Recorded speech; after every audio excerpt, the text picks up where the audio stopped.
and out today. It's Friday. We are on the eve of kicking off the divisional round of the postseason. 4 games this weekend, 2 on Saturday, 2 on Sunday. Right now, your man Louie T 6-0. This postseason, really not that hard to do. I mean, there were 2 games last week that were a little dicey and tough to navigate, but if you get it, you got it. So let's see if we can't keep that streak going. And these are some tough games. I think, 2 of them I feel really confident about, and then there are 2 others that I'm like, I don't know about that, but we'll see. And like I said, in and out today. So let's get the proceedings this evening kicked off. You know what it is. You're tuned in to the LouieTeeNetwork podcast that starts now.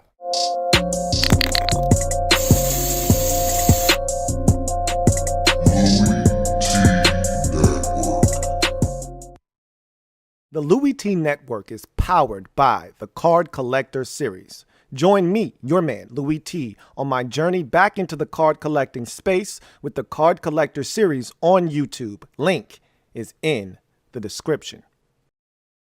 Who else could it be but me, your man, Louie T? Welcome to the 231st installment of the Louie T Network podcast. I, of course, am your set man, Louie T. Thank you for joining me. Frigid temperatures outside, man, but I'm about to heat it up here in the lab on the Louie T Network podcast. Man, it's like 21 degrees outside today. It's brick city. I mean, I went out there and the wind was cutting through my gear. I was like, yeah, this is no joke. This hits different right here. But I'm inside, comfy, cozy, and I'm ready to chop it up with you guys on the eve of the divisional round getting kicked off. Before we get to that, I want to jump into a quick Gem Droppin Session. Nothing organized. We're kind of all over the place, scatterbrained. I just want to ramble about a couple of topics, and then we'll get to the meat and potatoes of why we are here. So without any further ado, you know what it is. Let me drop this gem on your melon. Open your mind. Let your conscience be free. You're now rolling with your man, Louie T-double-E. Let me open you up. Get you thinking a little bit. So I want to start with a topic that's sort of lighthearted, but it's really not lighthearted. I don't want to make fun, but then again, I'm like, you kind of deserve it. I don't know all the details, but then again, we never know all the details, and we still ramble about things we know nothing about. So I'm going to do that today. God forgive me for what I'm about to do. I don't mean any harm. You know my heart. So Malik McDowell. Former Cleveland Browns. He's currently a Cleveland Browns defensive tackle, but he's on a 1-year deal and he's as good as done. And if you all remember, he was drafted by the Seattle Seahawks, I think in the 2nd round. It ended up being a bust. They moved on from him. I think he was out of the league briefly, and then he resurfaced with the Browns. Didn't actually have a bad season, but this is not a good look. So in any event, quick recap of what transpired the other day with him.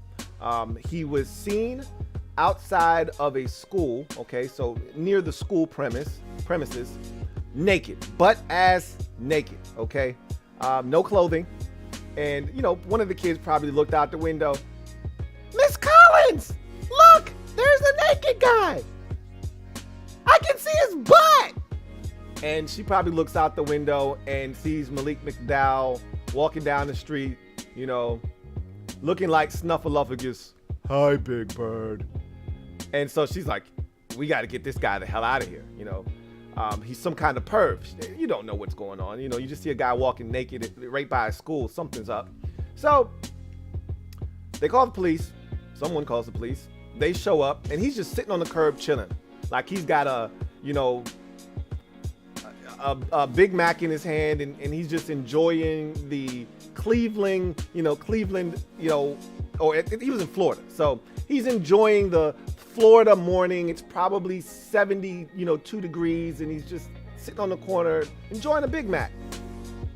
And the cops show up, he looks up, and apparently in the police report, he just stands up and charges at the cop and starts to wail on him, essentially, and then runs away.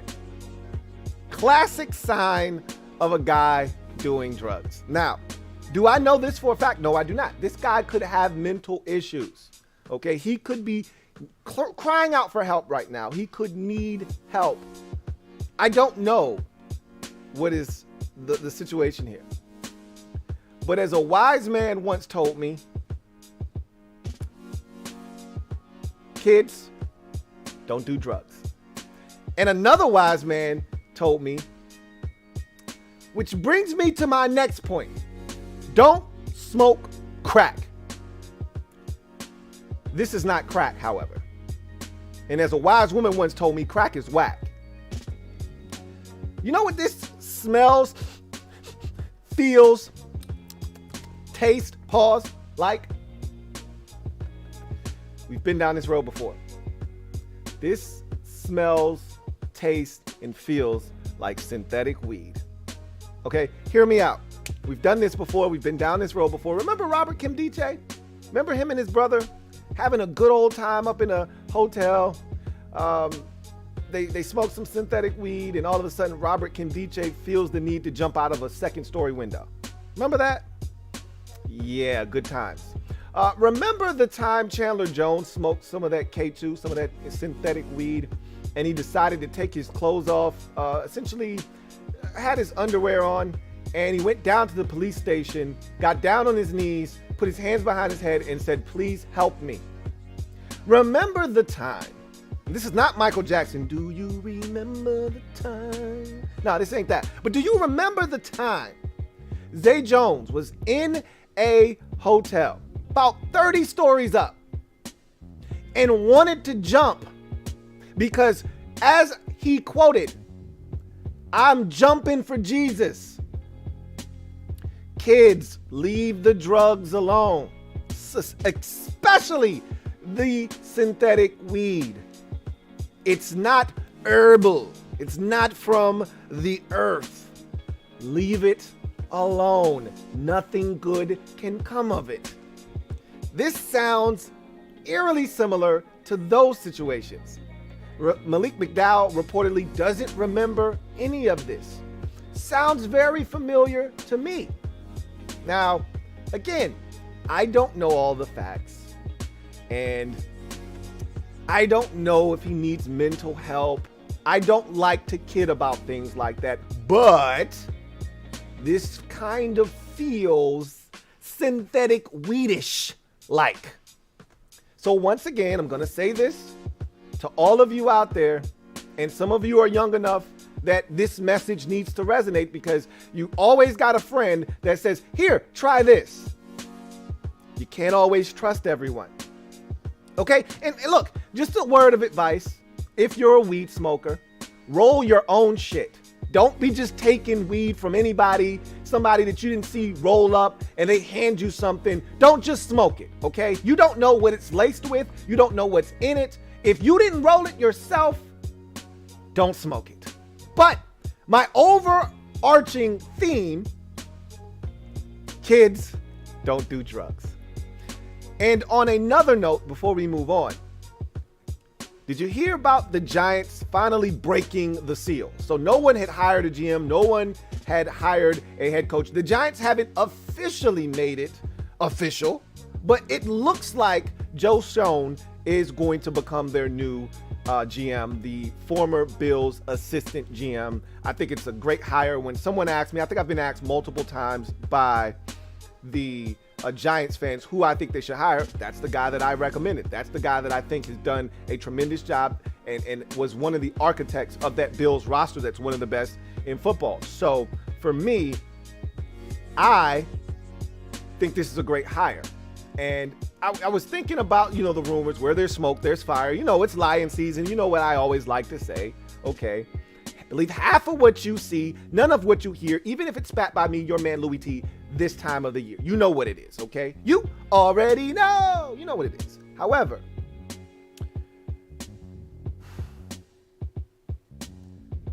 where there's smoke, there's fire with this whole Brian Flores.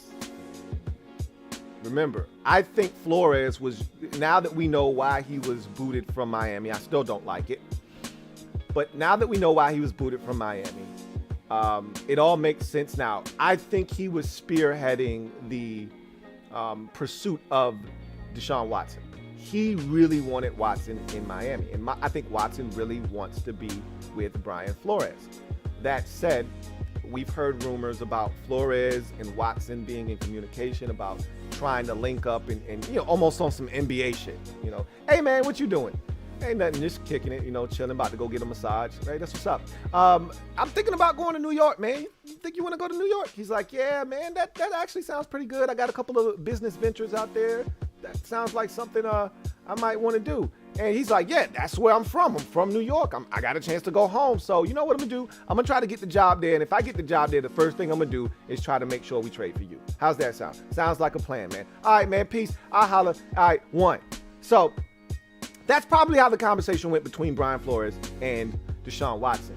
So if, in fact, this does come to fruition, because after the Joe Schoen news, we then heard that the Giants have narrowed down their short list of candidates to be the head coach to 2, one of those guys being Brian Flores. So things are starting to heat up in Miami. As a Washington fan, I can tell you, I don't want any parts of that combination. I don't want Brian Flores to be the Giants head coach. I don't want Deshaun Watson in my division. I don't want Deshaun Watson in my conference, okay? So, let alone my division. So it could get really scary. I mean, scary hours. Some really spooky shit, like the kind of things you see in a movie. Scary. If that were to take place, because I shudder to think if Patrick Graham can get what he got out of that ragtag group of defenders in New York, if he can get that out of it, I shudder to think what Brian Flores could get out of that same group. Add a couple of pieces here or there. I think it could really get ugly with that Giants defense. And then offensively, if you add Deshaun Watson, I've already said the Giants have talent. The Giants have talent. They got guns and shit. That was the line that I used all offseason. They got guns and shit. I don't know if they know how to use it. Of course they did. Daniel Jones doesn't even know the safety's on. Of course they didn't know how to use all the weapons that they had. However, they got guns and shit. You add Deshaun Watson, and all of a sudden, I'm not getting rid of Saquon Barkley. I bet you Saquon Barkley all of a sudden has 1,300 yards rushing. You get Deshaun Watson in the mix. All of a sudden, Kenny Golladay didn't have a receiving touchdown last year. Now Kenny Galladay's got 11 of them. Shit changes very rapidly when you add one of those types of players. I hope, for our sake, as a Washington fan, that does not come to fruition. But I feel like the gears are kind of turning, and this thing is going in motion. And this is the thing that you always have to worry about when you've got a major market team in your division like the Giants. Everybody always wants to go to New York. Why not? I mean, it's New Jersey. It's not even New York. It's Jersey. It's East Rutherford. It's not even the same thing. Nobody cares. New York and L.A. have a distinct advantage over everyone else in the league because those are hotspot destinations. And I guess you could throw Vegas in there now as well. But the Giants, they stink. And yet they may be able to come out of this off-season process, the beginning of it at least, smelling like roses. They may get a new GM that is awesome in Joe Schoen. They may come out of this thing with a really good head coach. Now, we know he comes from that Belichick tree, so he may come into New York and start changing shit up and ruffle some feathers, and guys be, you know what, I want out of this. Just like he did in Miami. It could happen. We'll see. But if they get Flores, he comes in there, and we've already seen him turn a program around like he did in Miami, and then he ultimately is able to spearhead the pursuit of Watson. They get him. Yikes. Yikes. So, anyway, I digress. We'll see what happens with the Giants situation, but Joe Schoen looks like he's going to be the first guy to get hired this offseason because I feel like it's been a while. Maybe this is how long the process always takes when teams are looking to hire head coaches and GMs and things of that nature. I feel like because there are more GMs that are GM vacancies this year, 4 of them, half of the coaching vacancies, which there are 8 of those. I think that's why the process is taking so long. But what about the 4 teams that don't have GM vacancies? They're just looking for a head coach. Like, what is taking so long? I love teams doing their due diligence. I just feel like there should have been a head coach hired already. But that's nor here nor there. They'll start, once one domino falls, we'll start to see them happen. Someone's got to break the ice. Looks like the Giants are going to do that. And we'll see what happens after that. So without any more of me taking up your time, I told you this was going to be an in and out podcast.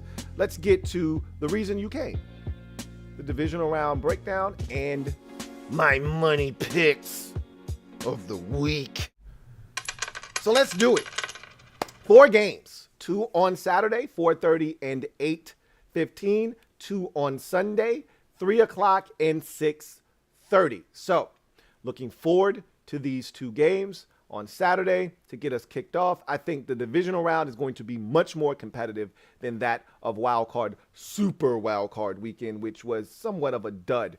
That said, we start the weekend off with Bengals at Titans, and I feel like, and this was going to be the garbage time at the end of last episode. And I was going to talk about the Rodney Dangerfield of the playoffs. And for some of you youngins out there, you have no idea who Rodney Dangerfield is. He's a hilarious comedian that was one of the kings of the one-liner, okay? And one of his best one-liners, or one of his best sayings was, I can't get no respect, right? He felt like he was underrated as a comedian, which he was, and no one ever wanted to give him his proper respect. That said, I feel like the Tennessee Titans are the Rodney Dangerfield. So if you hear someone say they're the Rodney Dangerfield of blah, blah, blah, now you know what that means. They can't get no respect. The Titans are the Rodney Dangerfield of this playoff postseason. And I've long said about disrespect, you know, because a lot of people love to play the disrespect card. They don't respect us. That's disrespectful. How about the Arizona Cardinals? They don't respect us. You know why we don't respect? Listen to me when I say this, okay? If you don't remember anything else I say on today's pod, remember this. Disrespect is not given. It is earned, okay? Disrespect is not given. It is earned. I don't just go out and randomly disrespect somebody I don't know. I disrespect you because I know you and I know how you operate. Case in point, last week, Dallas felt like they were being disrespected. Oh, we are the 3 seed in this postseason.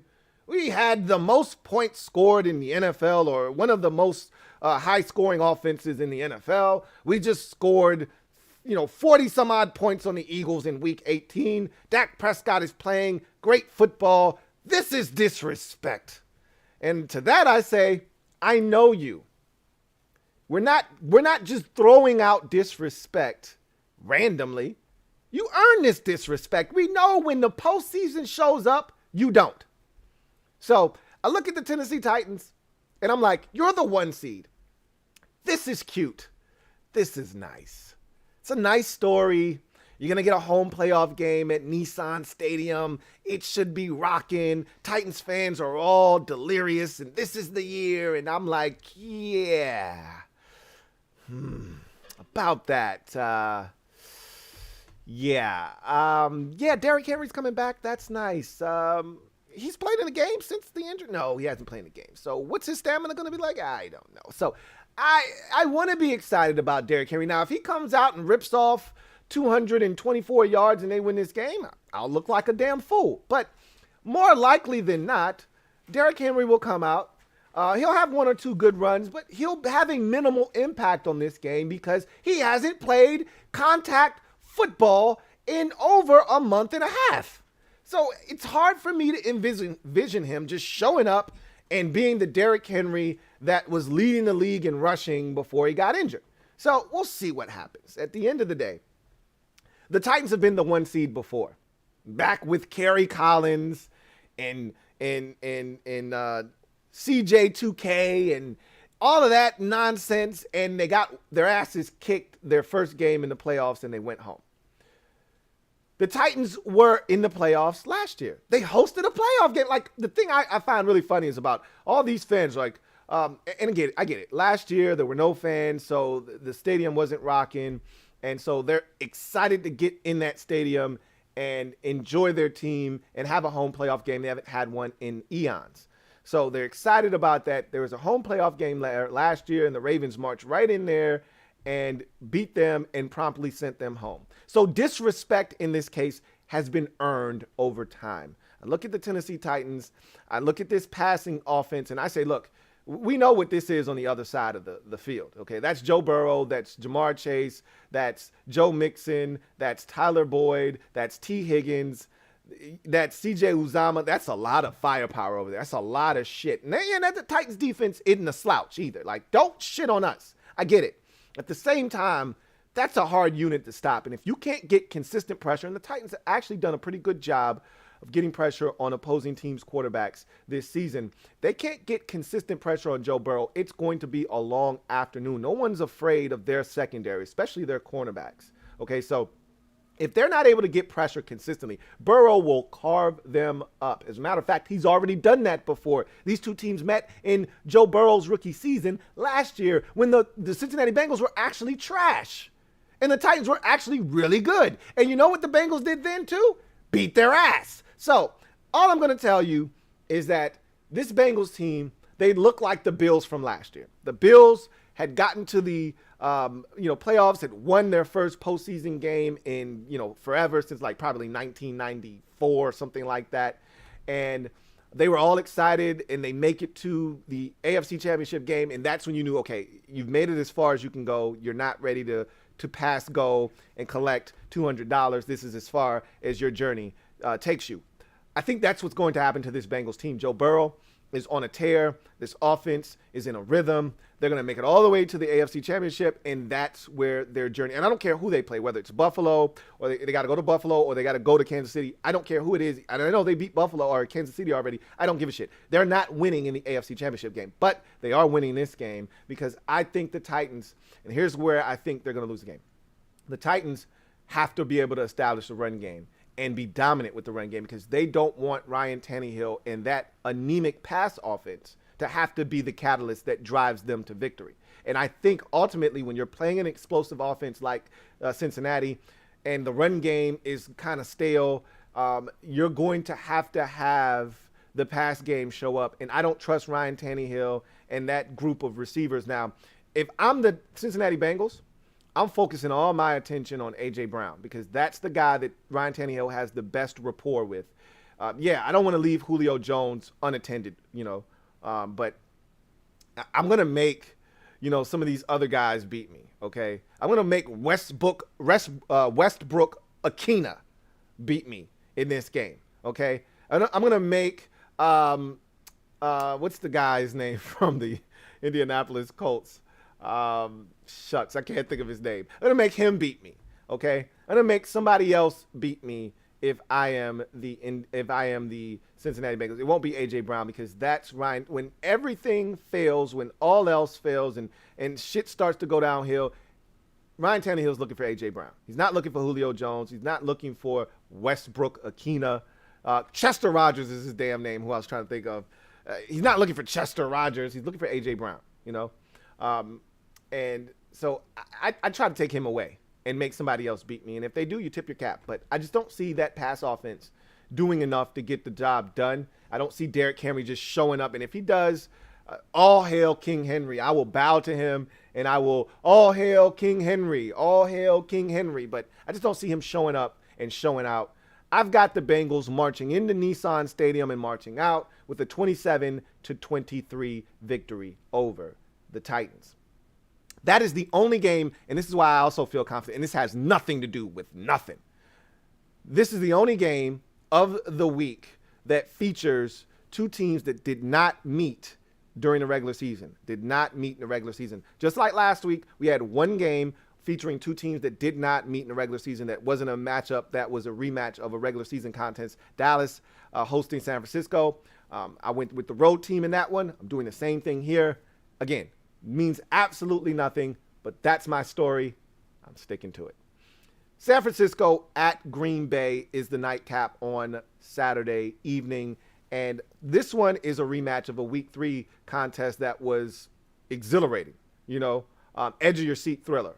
Literally, the 49ers looked like they were going to win the football game. Jimmy Garoppolo takes his team down the field. They score a touchdown with probably like 30 seconds left. And then Aaron Rodgers does the Aaron Rodgers thing where he, they're in the field goal range and their kicker, Mason Crosby, comes on the field. And I think he might have had some struggles in that game. Maybe not. I don't recall. I know he's had some struggles in games this season.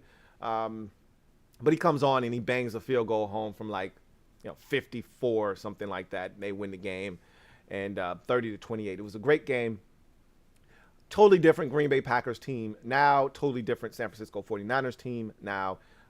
That was week 3. That was a long time ago. So the Green Bay Packers are getting a ton of guys back. And not to mention that game was in Levi Stadium. This one is in Lambeau Field, at Lambeau Field, in the frigid temperatures of Green Bay, Wisconsin. Not going to be for a team that's used to playing in the nice, comfy confines of, Santa Clara or in the indoors arena of Texas Stadium last week. They're going to be outside. It's going to be cold. It's going to be rough. That said, the 49ers they look like they're going to get their guys back. You look like Bosa's trending towards playing. Fred Warner, I think, is going to play. So that's good news, and that's a good thing for them. But Jimmy Garoppolo's all kinds of banged up. And the thing about Jimmy Garoppolo is he 100% healthy. He isn't all that damn good. So you start throwing in shoulder injury and this, that, and the third, and yeah, that's not good. You start throwing in thumb injuries and all kinds of nonsense, and you're like, yikes. Anyway, this is more about the Packers than it is the 49ers, because I like San Francisco. I like their team. I like their temperament. I like the way they execute, but it's like staring into a mirror here. What you have to understand is that there are disciples of guys. So this is a Shanahan tree that we're staring at. You start with Papa Shanahan and Mike, and Kyle is his first descendant. And under Kyle, you've got all these little, minions, guys that spring off and do their own thing. And this tree is starting to sprout. And that's a Sean McVay, who came from the Kyle Shanahan tree, which started with the Mike Shanahan tree. You've also got Matt LaFleur, who came from that same Shanahan tree. And, and then you've got other guys that spring from that. And this is like looking in the mirror. Shanahan is able to pull the Jedi mind trick bullshit over everyone else around the league because they don't know how this works. But Matt LaFleur knows the inner workings of Kyle Shanahan's offense, and vice versa. The same can be said for, Kyle Shanahan knowing what Matt LaFleur wants to do, because it's the same offense. The biggest difference is one team has Jimmy Garoppolo at quarterback. The other team has Aaron Rodgers at quarterback. So you can know what's coming. You still can't stop it. So I look at it this way. The Packers are getting Randall Corn on the Cobb back. They're getting their left tackle David Bakhtiari back, more likely than not. They're going to get back Zadarius Smith, their all-world pass rusher. They're going to get Jair Alexander back, their all-world cornerback. They're getting healthy. They're also going to get Whitney Merciless back. They're getting all these pieces back at the right time, and the 49ers are showing up, and they're like, shit, they're here. It's almost like when the Water Boys showed up at halftime, and Coach Bouye was like, shit, he showed up. Yep, all of those guys are here now. And so, yeah, they won't have MVS more likely than not, but they'll be fine. They'll survive without him. Long story short, the Packers are the better team. The Packers have the better quarterback. The Packers are the healthier team, and they're at home. I like the Packers in this game, and I don't particularly like it to be close. I'll take Green Bay 30-16 over the San Francisco 49ers. Now we go to Sunday. And we start with the first game on Sunday. Much like last week, Buccaneers were the first game on Sunday. They're hosting, instead of them getting a bye week and hosting the Philadelphia Eagles this time, they're actually playing a real playoff team in the Los Angeles Rams. So this is a rematch also from week 3 in the National Football League. And this was a real ass whooping. When you go back and play that game in your mind, remember, the final score in that game was 34-24, Rams victory. But if you watch that game, it was 34-17 before the Buccaneers put together a garbage time drive, scored, and then tried to, get the ball back on an onside kick. They almost got it too, but that's nor here nor there. The bottom line is They were getting their asses handed to them. And that was a fully healthy Tampa Bay Buccaneers team. That was with A.B. That was with Mike Evans and Chris Godwin and Rob Gronkowski and Leonard Fournette and a whole slew of offensive linemen ready to protect Tom Brady. That was with the whole gang together. That isn't what the Buccaneers look like in present day, okay? They could be potentially without two of their starting offensive linemen, although I think their center is going to play in this game. I think he'll be fine. However, their right tackle, not so much. I don't think, and if he does play, I don't think he's going to be right. So that's a problem. We saw what happened to Tom Brady when his right tackle position was compromised in the game versus Philadelphia. And the Eagles pass rush looks nothing like this ferocious Rams pass rush. Excuse me. So shit could get ugly. And we know when Tom Brady fails in the playoffs, there's one common denominator. He's under siege. And this is the type of defense that could put him under siege. And this supporting cast is a supporting cast that could put him in a position where he's under siege. Because, again, if I'm the Rams, all of this Jalen Ramsey, star corner, or Jalen Ramsey, I forgot what they call it, what he's been doing this year, where he's all over the field and he's not traveling all the time, and he's blitzing, he's in the nickel, he's in the slot, he's at safety, he's all over. All that shit ends this week. I'm taking my best corner, Jalen Ramsey, and I'm sicking him on Mike Evans, and I'm daring Tom Brady to beat me with one of these other bums. Knock yourself out. Because there's no A.B. and there's no Chris Godwin. Somebody else is going to have to beat me. I dare you to beat me. I double dog dare you to beat me with somebody else. But it won't be Mike Evans. I will cover his ass like a blanket with Jalen Ramsey. If I were Raheem Morris, that's what I would do. But that said, the Rams themselves have an injury to their offensive line, and Andrew Whitworth, their leader of their offense and their left tackle, he's out of this game, and that could present problems for Matthew Stafford. The big question, and my girl Condo P put it pretty plain and simple, like, I don't trust Matthew Stafford. This is the game where you finally figure out if you can trust him or not. If he can go toe-to-toe with Tom Brady and lead his team to victory, not once but twice, then I start to feel like I can trust Matthew Stafford. On the road, at Tampa, against the GOAT, this is when you prove the Rams right for giving up 2 first-round picks to go and acquire you. This is when you start to pay off those dividends and pay them off in a huge way. If you're Matthew Stafford, you've got to go out and you've got to play the game of your life. And it may be exactly what you just did against the Arizona Cardinals, where you manage the game, you don't turn it over, you only throw it 19 times, they run the football effectively, and you make every throw that needs to be made. It could be one of those games. I remember when these two teams played the first time, he missed Deshaun Jackson, who was a Ram then, like twice on a deep ball, then finally hit him on the last one. You can't miss. You get an opportunity to hit Odell Beckham Jr. on a deep ball, you cannot miss.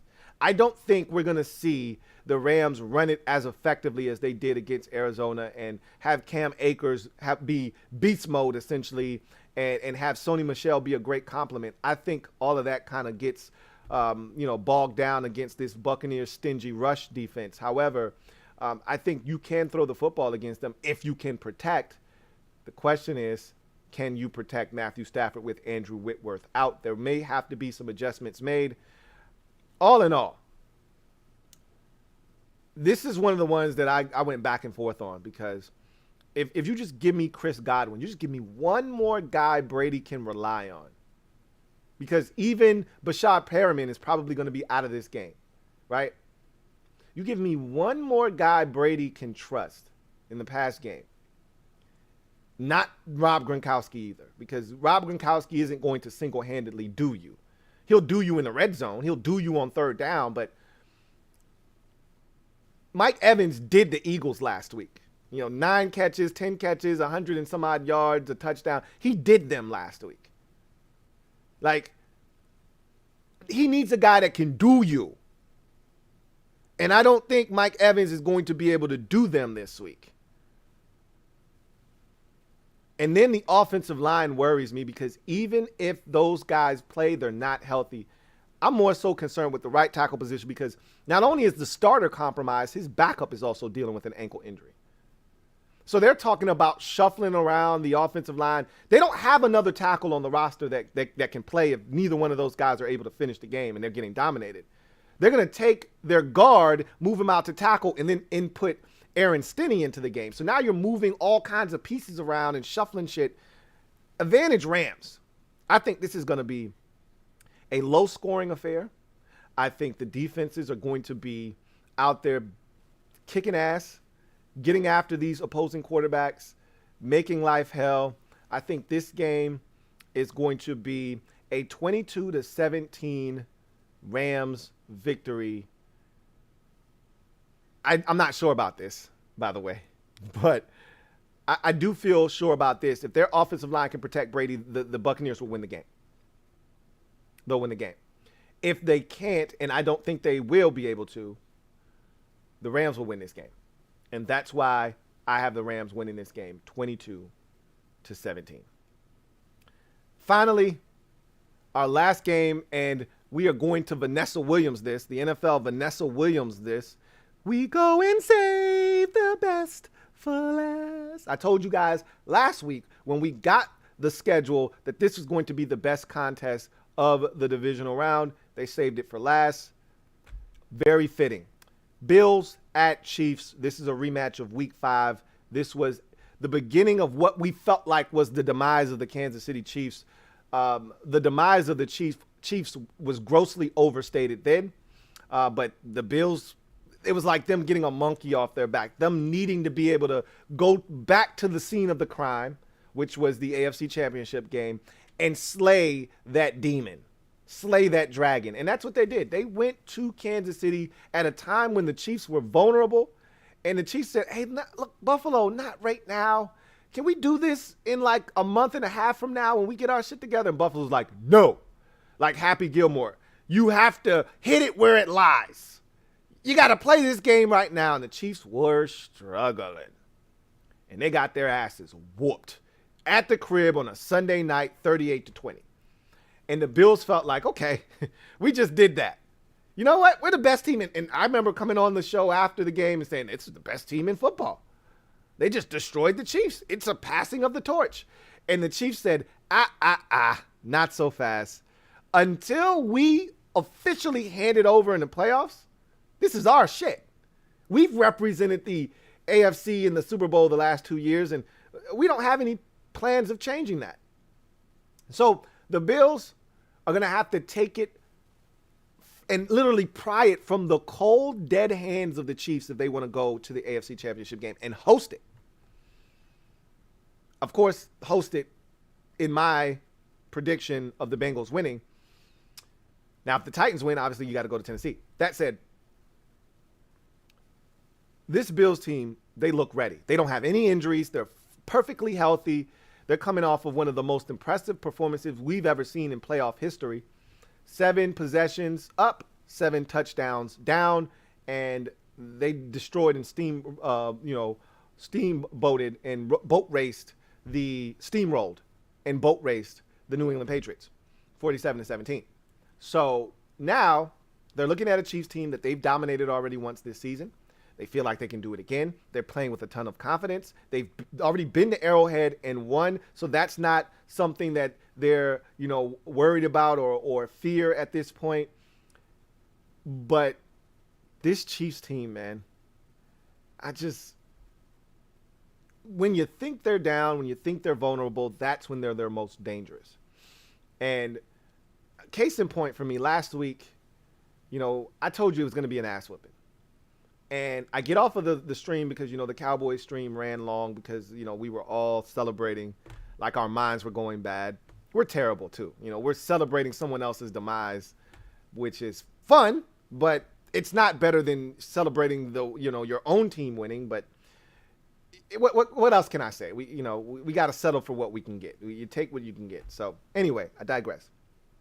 That ran long. So by the time I got off the stream, it's second quarter. I had to go all the way back and, start the game from the very beginning. But I can't avoid it. I saw the score, and literally when I turned the television on, the first play that I see is T.J. Watt scooping up a fumble and running for a touchdown. It's 7-0 with 10 minutes left in the second quarter. I'm like, what the hell is going on? And then the Chiefs, they look vulnerable in that moment. And you're like, yep, here they go. Allowing this Steelers team to hang around. And this shit's going to be a lot closer than it needs to be. And then a barrage from hell was unleashed. Literally, I told you there were 10 minutes left in the half. And the Chiefs went on a 21-0 run for those 10 minutes. And took a 21-7 lead at half. I mean, are you kidding me? And then they just ran away and hid with the game. So this Chiefs team, I think, is dangerous. And the thing that makes me feel like they are clicking at the right time is they're starting to get other guys involved. Last week, I felt like they finally unlocked the secret weapon known as Jerick McKinnon. Shh, don't tell nobody about the secret weapon known as Jerick McKinnon. He is a difference maker. They figured that out last week. Just another weapon for them to throw at you. They're getting Clyde Edwards-Helaire back this week. Just another weapon to throw at you. The biggest key for me when they're playing well is that someone else step up at receiver. We know about Tyreek Hill. We know about Travis Kelce. But in the past, when they were at their most dangerous, Samuel Watkins was that other guy. And, you know, when you focus in on Hill, you focus in on Kelce, it'd be Sammy Watkins that gets you for 3 and 118 like he did against the 49ers in the Super Bowl. You know, now I feel like Pringle is starting to step up. And if Pringle steps up, and then you get a little bit from Demarcus Robinson at the receiver position, and they're starting to see that, it makes them that much more dangerous. Because now you can't just key in on Tyreek Hill and Travis Kelce. And they're already impossible to stop, as is. So, for me, the Bills, and this is why they drafted all these young guys, but they're not ready to have an impact. You got to get pressure on Mahomes. The Bills get collective pressure. They don't have a dominant one-on-one winner. They get collective group pressure. But this Chiefs offensive line, this is exactly why the Chiefs went out and spent that money for games like this. For teams like Buffalo who don't get after the quarterback all that well, to stonewall them and give Mahomes all the time he needs to be surgical with the football. And that's exactly what I think he's going to do. But this is no walk in the park. This is going to be a nip and tuck game that's going to go down to the wire, and it's going to come down to this. The Bills' field goal kicker, Bass, had issues last week kicking extra points. That was the one thing that didn't go right in an otherwise perfect game by the Buffalo Bills. He's going to miss an extra point in this game. That's going to cause the Bills to then have to go for 2 to tie the game late. Okay, they're gonna be down in this game 27-19 are the Bills. Josh Allen is going to do his Josh Allen thing where he takes his team down the field and he's going to score the touchdown. They're going to have to go for 2 because of the missed extra point, and they're not going to get it. And for the second year in a row, the Bills' dreams and hopes of hoisting a Lombardi are dashed and end in Arrowhead as the Kansas City Chiefs win the football game 27-25. So the Chiefs are the New England Patriots, like it or not. Okay? They're the team that if you want to go to the Super Bowl, you got to go through the Chiefs every single year. And remember, Brady played in like some ridiculous number of AFC championship games, and then there was this ridiculous amount in a row, like LeBron James status. That's what's about to be the case with the Kansas City Chiefs.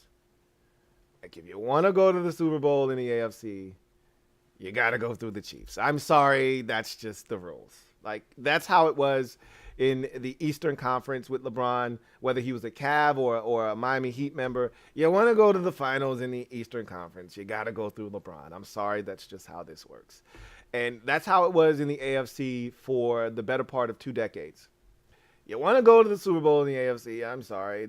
I don't make the rules. I just enforce them. You got to go through the Patriots and Bill Belichick. And, oh, by the way, they're always at home. Sorry. I know that sucks too. But, yeah. So you got to hear, oh, got to hear that shit 50 million times during the game as they score touchdowns and the crowd gets into it. Well, now that that's over, this has started. And now the Chiefs are the new Patriots. You want to go to the Super Bowl, you got to go through the Chiefs. I know, it sucks, but yeah, what are you going to do? Chiefs win 27-25. And they're back in the AFC Championship for the 4th straight year. Lost to the Patriots the first time, beat the Texans the second time, and beat the Bills last year. And they're going to beat the Bengals next year, or this year. So, yeah. Sorry. Not sorry. Those are my picks. Looking forward to hearing what yours are. I have one super chat before we get out of here, and it is from my guy, Captain Spartan 04. Thank you for the super chat, Captain Spartan. Greatly appreciate you. Who writes, how do you feel about Andrew Thomas? Obviously moving to right tackle. Remember, he started his career out, I think they were going, okay, so they planned on putting him at right tackle. Because remember, they had Nate Solder when they drafted him. But I think Nate Solder, I think that's how it was. Nate Solder was there that first year. He might have gotten injured, though. Anyway, that was the plan initially. Andrew Thomas at right tackle. He's been better of late at left tackle, but if you can draft a pure left tackle and move Andrew Thomas to right tackle, knock yourself out. That's what I would do. You know, kill 2 birds with 1 stone. You don't have a right tackle currently, and you can upgrade the left tackle position. Sounds like a win-win for me if I'm the Giants. So I think Andrew Thomas, he is what we thought he was coming out of Georgia. I said he was on the ground too much. He of all the tackles in that year's draft class that were, you know, elite, he was the to me the least of those guys. It was the Alabama tackle.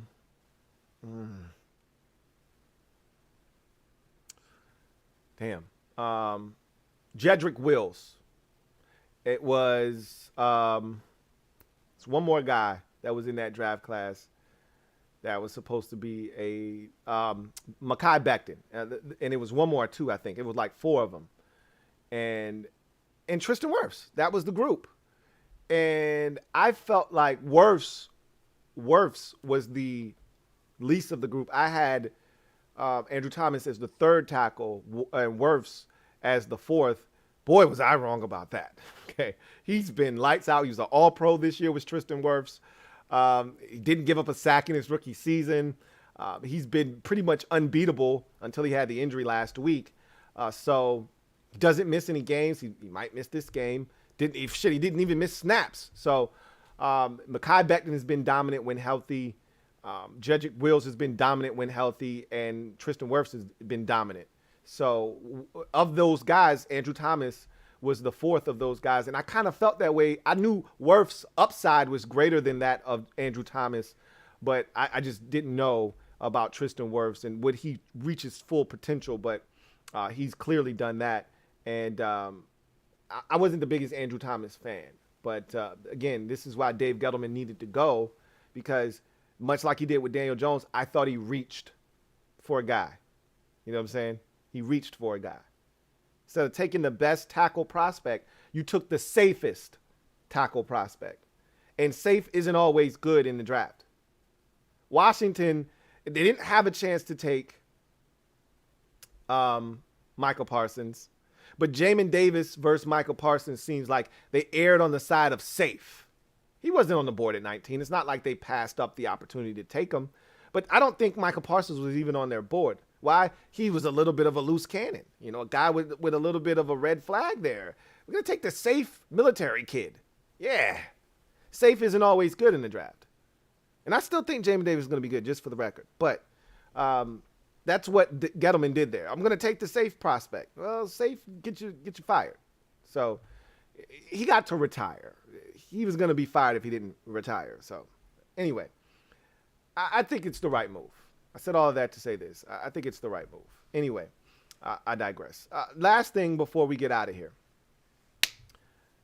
I want to let you guys know that the draft coverage is going to be comprehensive this year, or at least as comprehensive as I can make it.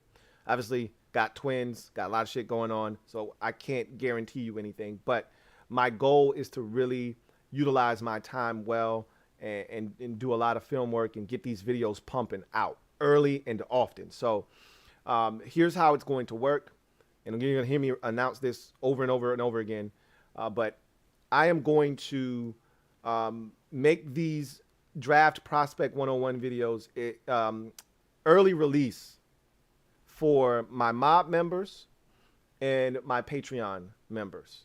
They're going to get the sneak peek of these videos. They'll get them the day before, and then I'll release them to the masses then after. But here's the kicker. If you're a mob member, if you're on Patreon with me, you're going to get exclusive content. You're going to have access to my, as I start watching these prospects, I'm going to be compiling my positional rankings. That will be exclusive to Patreon and my mob members. And as I'm doing that, I'll be compiling a big board, an overall big board. And that as well will only be exclusive to mob members and to Patreon members. So if you're not a member of the Mob Squad or on Patreon, one or the other, you won't be able to get all of the draft content. Okay, so if you want that, you're going to have to be a member of one of those factions or entities. So you're still going to get all the Draft Prospect 101 breakdowns and things of that nature. But, you know, if you really want to get in depth, if you really want to have those conversations about where these guys rank, I'm not going to be having those conversations over and over again with you in these live streams and things of that nature. I'm going to be doing that with the mob and with the Patreon members. So if you want that access, if you want that content, you're going to have to be a member of the mob or on Patreon. So anyway, got one more super chat on the way out from LT. Thank you for the super chat, LT. Greatly appreciate you. Who writes, need an NFC East grade / review roundtable ASAP. I can tell you this right now, you're not going to get it. We're probably not going to come together until after the draft or free agency, one or the other. Probably more likely the draft, because at this point, everybody's busy. You're hunkering down on the offseason and really kind of honing in on getting these prospects looked at, what your team needs are and what guys fit those needs. So everybody's busy. Everybody's doing their own thing. But we'll come together. Trust me. We'll come together at a point where it makes sense for all parties involved. And we'll get the Super Friends linked back up in the near future. But it won't be ASAP. I can tell you that right now. Anyway, I digress. So you guys enjoy your weekend. I am going to enjoy my weekend, and I will see you tomorrow. We will be live after each and every single one of these games, as we always are for the OT. Look forward to joining you guys for overtime. Remember, get off the bench, get in the game, and kick it with me, your man, Louie T. Until next time, you guys, have a good one. Enjoy your Friday night, and we'll link back up on Saturday evening after Bengals Titans to get us kicked off in the divisional round of the postseason. God bless and good night.